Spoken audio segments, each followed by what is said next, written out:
To enable or disable text calls on Samsung Galaxy A37 5G, first of all, you will need to open your phone dialer. Next step is to click on the three dots in the top right corner of the screen and go inside the settings. Look for the options called text call, and then you'll be able to activate or deactivate it. After it's activated, you can choose a language that you want to use for your text calls. Click on OK, and then when you have that language, it may transfer you to Galaxy Store, where you need to update a specific language package.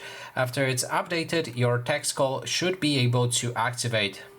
We just need to wait until the actual update is finished.